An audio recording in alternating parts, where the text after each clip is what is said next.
O futebol sempre te dá outra chance. Por isso ele é mágico. O Fluminense é campeão da Libertadores da América. Vamos falar sobre isso nesse vídeo. Você deixa o like, se inscreve no canal, copia o link do vídeo, espalha nos seus grupos de WhatsApp, Telegram. E se puder, quiser virar membro do canal do VSR, fazer sua assinatura do canal do VSR, só clicar no Seja Membro aqui embaixo ou aqui em cima, 3 planos de membro à sua disposição.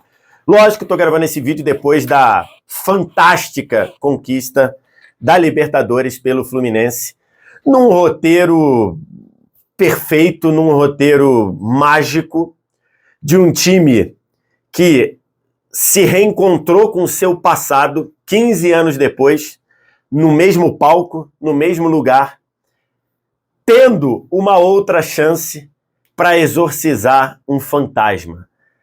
E hoje tivemos um exorcismo da América no Maracanã. O Fluminense conseguiu finalmente o seu título da Libertadores da América. A gente tem muita coisa pra gente falar, eu não sei nem muito como que eu... Enfim, esse vídeo, ele não vai ter muita organização, porque eu ainda estou impactado por comentar o jogo. Eu comentei o jogo no YouTube da TNT Esportes, junto com o Jorge Diego narrou, e é uma maluquice, né? Uma maluquice, assim, você, mesmo tentando levar pro racional, pro lado profissional, você acaba se envolvendo com o roteiro, com o que acontece, com a forma e com as histórias, né? E essa história do Fluminense é uma história de título da superação, da volta por cima, da excelência, da convicção. São muitas palavras que você pode usar para marcar esse título, né? A superação de um time que não era apontado como favorito. E tá ok. Acho que nem o torcedor do próprio Fluminense apontava como favorito no início da trajetória, no início da competição. Você tinha Flamengo, Palmeiras, River, Atlético Mineiro. Então você tinha uma série de times aí com muita qualidade, com mais elenco, com mais dinheiro que o time do Fluminense. Você tinha que passar pela desconfiança, a desconfiança de um Diniz que tem a convicção e que até hoje, ou até esse ano, até o meio desse ano, a convicção do Diniz era mais voltada para a teimosia. A desconfiança de um elenco envelhecido. Fábio, mais de 40, Felipe Melo na casa de 40, Ganso, 30 é alto, Cano, 30 é alto. Além de outros jogadores que você olhava e você via com desconfiança, talvez do próprio torcedor, um David Braz, um Diogo Barbosa que chegou, e um time que foi superando essas desconfianças e foi crescendo, e foi mostrando, e foi virando o jogo, como foi o jogo da estreia contra o Sporting Cristal, que era um jogo que o Fluminense jogou pra cacete, saiu atrás, e aí já vinha aquele rótulo, isso é o Diniz, isso é o time do Diniz, joga como nunca, perde como sempre. Então, assim, pra virar aquele jogo, abrir 3 vitórias nos 3 primeiros jogos, com um vareio em cima do Boca Juniors, do River Plate, perdão, um vareio de bola, dando de 6 no River, num jogo em que você olhava e falava, isso é o que o Diniz quer, isso é o que o Diniz quer fazer. Um time que passou por altos e baixos, a ponto de precisar garantir a vaga no último jogo da fase de grupos, e essa vaga vinha num gol do Cano, 1-1 com o Sporting Cristal. E no mata-mata, esse time foi só crescendo, só evoluindo, e saindo, e conseguindo sair de momentos complicados. É o time da convicção. É o time de você falar, eu vou ganhar ou eventualmente perder do meu jeito, do que eu acredito. E você pega o primeiro gol de hoje, é o gol com a cara do Fluminense. É o gol da jogada marcada, treinada, de um ponta e se associar e se juntar com outro ponta. Isso acontecia muito com o Arias saindo da direita para a esquerda. Dessa vez o gol saiu com o Keno indo da esquerda para a direita. O Keno pedindo a tabela para o Arias, recebendo no fundo, cruzando, e o Cano saindo do desmarque. Aliás, as duas assistências do título do Keno, né? Os 2 gols com o passe do Keno. O Cano, no que ele é mestre, o desmarque. O que é desmarque? É você se movimentar e, na movimentação, sair da marcação. Ele estava marcado pelo Advíncula, mas o desmarque dele, o movimento dele, em vez de afunilar para a área, para o gol, funilar em relação ao gol, fugir para a marca do pênalti, para bater de primeira, outra marca característica, e fazer o seu 13º gol na Libertadores. 13º. Artilheiro. Rei da América. Da convicção de você, no final do jogo em Porto Alegre, perdendo o jogo, você, sabendo disso, continuar jogando com a bola no chão e não dar um bico para frente. Falei muito sobre isso no vídeo. Então, assim, o Fluminense foi se construindo como o time a ser batido na Libertadores. Passou aperto, lógico, o confronto contra o Argentino Júnior não foi bom. O Samuel Xavier tirou o time do aperto nos 2 jogos, em Buenos Aires e no Maracanã. No jogo contra o Olímpia, que o Fluminense tornou fácil, mas era um jogo enrolado, contra um time muito fechado, um time que tinha eliminado o Flamengo na fase anterior, jogando atrás e buscando uma bola, e o Fluminense se impôs, e o John Kennedy apareceu, tanto no Maracanã quanto no Paraguai. No nível de superação da semifinal contra o Inter, que o Fluminense empata o jogo no Maracanã com 1 a menos, num momento em que o Inter ele tinha todo o momento do jogo para fazer o 3 a 1 ou o 4 a 1, e ele leva o empate, e que ele manda no jogo por 70 minutos no Beira-Rio, e o Fluminense arruma os meios com John Kennedy, com Cano, para se classificar. E na grande final, em que ele foi bem superior ao Boca, em que ele deixou claro o quão o Boca é frágil no sentido de criar jogada, mas que mesmo assim ele sofreu, ele precisou sofrer. O Fluminense precisou sofrer, porque mesmo o Boca assim, o Boca empatou o jogo, e o Boca tornou o jogo incômodo para o Fluminense, até o Fernando Diniz mexer no time corajosamente. As mexidas do Diniz foram corajosas, as mexidas do Diniz foram mexidas de quem poderia tomar a virada em casa, mas de quem sabe que o risco faz parte do jogo.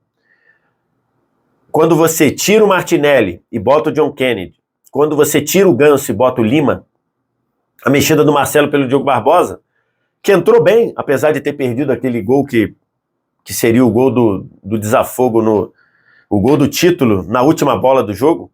O Diogo Barbosa entrou bem, mas tirar o Martinelli e tirar o Ganso para botar Lima e John Kennedy são mudanças com o DNA, com a cara do Diniz. São mudanças de quem fala: eu vou ganhar ou eu vou perder do jeito que eu cheguei até aqui.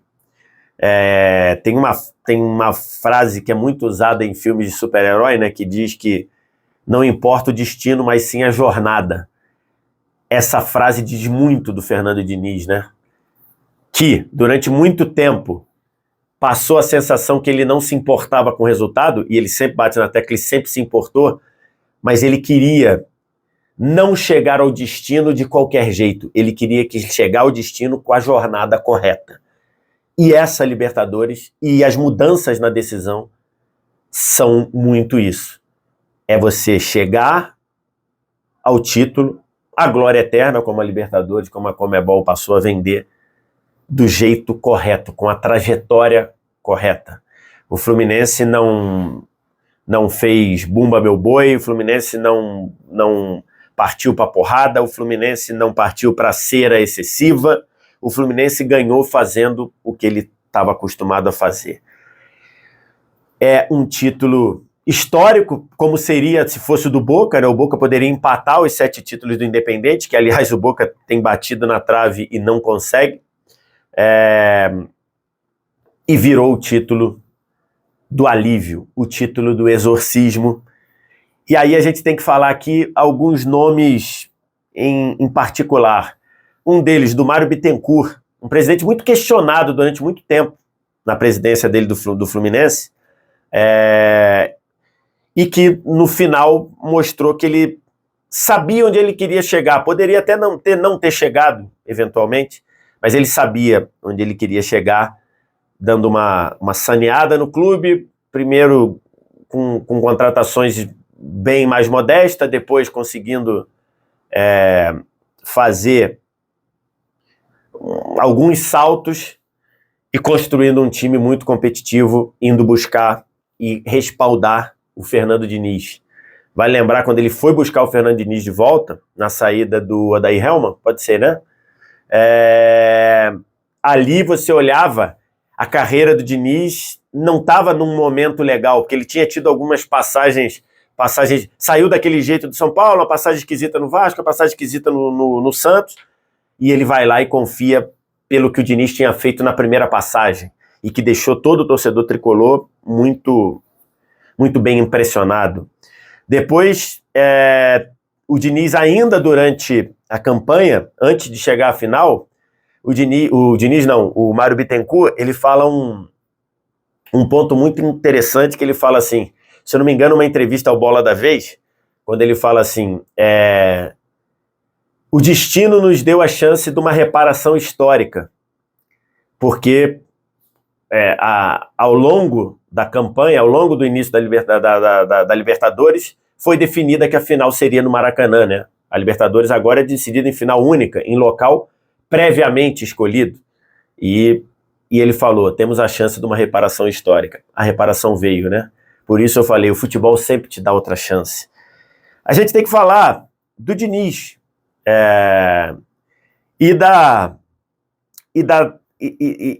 Diniz eu já falei muito aqui, mas essa noção do importante também ser a jornada passa muito pelo que ele quer de melhorar o ser humano. Ele bateu muito nessa tecla ao longo da carreira dele. Falando rapidinho do Mário Bittencourt, e acho que também tem a ver com o Diniz, o Mário Bittencourt foi muito corajoso, né? Porque ele teve propostas para vender jogadores do Fluminense, entre eles o Nino, entre eles uma proposta oficial pelo André, e ele não vendeu em prol do dia de hoje. O futebol, do mesmo jeito que ele pode te dar, ele sempre te dá outra chance, no longo prazo, no médio prazo talvez ele não dê outra chance. Talvez então assim, talvez a chance de vender o André por 30 milhões de euros, não fosse chegar, mas ele foi correto em eu preciso do André e eu não posso abrir mão do André. Então, assim, acabou sendo uma decisão correta, pensada e que foi recompensada com essa reparação histórica. E o Diniz, falando de melhorar o ser humano, né? Acho que é muito emblemático isso, que o gol do título tenha sido do John Kennedy, que no início do ano, em janeiro, estava fazendo gol no Campeonato Paulista pela Ferroviária. Eu cheguei a comentar jogo do John Kennedy jogando pela Ferroviária. Jogou muito bem, inclusive. E ele volta para o Fluminense, e o Diniz é muito importante para fazer o John Kennedy botar a cabeça no lugar, porque qualidade ele tem muita qualidade. Mas precisava de ajuste, precisava de foco, E isso, ele caiu na mão de um treinador que faz diferença, faz muita diferença. Do jogo de hoje eu queria falar Cara, tem muita gente pra gente falar, mas eu queria falar de 3 caras. O primeiro, o Nino, que não estava 100%, teve uma entorse no joelho, fez uma partida maravilhosa, espetacular, salvando bola, pulando de última hora, salvando, saindo, distribuição de jogo quando o Boca tentou sair, e sensacional a partida do Nino. O André, que jogo do André, especialmente depois dessas mudanças corajosas do Diniz, ele passou a ser o único cara com os laterais espetados, tanto o Guga quanto o Diogo Barbosa, antes o Samuel e o Marcelo, com laterais espetados. O André foi o cara que segurou a saída de bola e ainda salvou muitas bolas, subindo a marcação. Que partida do André! Ainda foi à frente para chutar, Partida maravilhosa do André. Salvou muitas bolas que poderiam levar perigo. E a outra, para mim, o melhor em campo hoje, o John Arias. Que jogo do John Arias, cara. Que jogo. Ajudando a marcar o Barco e não fez nada no jogo. E o Fabra, que é um lateral de chegada à frente, e ainda disparando, sendo o cara da válvula de escape, jogou muito Arias, participou do primeiro gol, deu 3 ou 4 arrancadas ali, sempre levando perigo. Jogadoraço. E a gente tem que falar alguns detalhes ali. Tem que falar do Marcelo, cara. O que foi o Marcelo? Primeiro, o que foi o Felipe Melo chorando no início do jogo, na execução do hino, né? Um cara rodado, com bagagem, um cara vitorioso, tricampeão da Libertadores hoje, tá? Mais um dos tricampeões da Libertadores. Um Felipe Melo chorando no hino. E depois, já substituído, depois do gol do John Kennedy, o Marcelo chorando no banco. Depois do gol do John Kennedy, que aliás é um golaço, né, meu irmão? É um golaço do John Kennedy. O Marcelo, pentacampeão da Champions, mais de quase 30 títulos com a camisa do Real Madrid, chorando com um título da Libertadores, a magia da Libertadores. O gol do John Kennedy, né? O gol do John Kennedy é um troço mágico, né? Mágico. É uma bola fatiada do Diogo Barbosa para achar o Keno no meio da zaga, e o Keno não ia conseguir matar essa bola. Ele só tinha uma coisa para fazer, que era tocar para trás, e o John Kennedy sai da marcação, ele estava embolado com o jogador do Boca, para dar a entrada da área, bater de primeira, fazer um golaço na parede da rede para explodir o Maracanã. Um golaço de um jogador que deu e acho que dá a cada dia a volta por cima, né? Fantástico, fantástico. E eu falei no vídeo anterior, né? Sem clubismo, os deuses erraram com o Fluminense de 2008, por tudo que eu falei no vídeo. Logicamente que aquela dor ali não vai passar, mas você tem aí uma reparação histórica no Maracanã, e agora você não depende de você disputar uma, né, não depende mais de você, do seu time, disputar uma final da Libertadores em casa, né? Antigamente dependia, você fazia a melhor campanha da primeira fase lá, você tinha o direito de fazer a final em casa. Agora não, agora você precisa ter a sorte dessa final ter sido selecionada para ser na sua casa.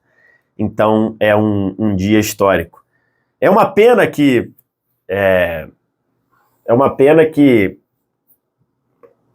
algumas pessoas que esperaram tanto esse dia não estão mais aqui para ver, né? E aí eu vou falar especificamente pro pai do meu melhor amigo, Marcos José, que deve estar agora louco em Salvador. O pai dele, meu melhor amigo é tricolor doente, e o pai dele, o tio Zé, tricolor doente, esperou a vida inteira para ver o Flu campeão da Libertadores e não pôde ver. E não pôde ver porque a pandemia levou ele, o coronavírus levou ele. E ele sempre teve uma saúde de ferro. Tio Zé merecia estar aqui para ver o Fluminense campeão da Libertadores. Não viu, mas em algum lugar ele está feliz, como está o meu grande amigo, meu melhor amigo da vida, o Marcos José, agora em Salvador, deve estar enchendo a cara, comemorando o título do Fluminense. O futebol tem isso, o futebol sempre te dá outra chance. O futebol é feito assim, a magia do futebol está nisso. A dor ficou quando tinha que ficar e a alegria chegou quando tinha que chegar. O futebol é fantástico por conta disso. Fluminense campeão da Libertadores, um título muito merecido do início ao fim. Quero te ouvir, o que você tem a dizer? Diz aqui embaixo nos comentários. O resto do ritual, like, se inscreve no canal, copia o link do vídeo, espalha no seu grupo, WhatsApp, Telegram. Se você quiser virar membro aqui do canal, seja membro aqui embaixo, aqui em cima. Obrigado demais pela audiência. Valeu. Tchau.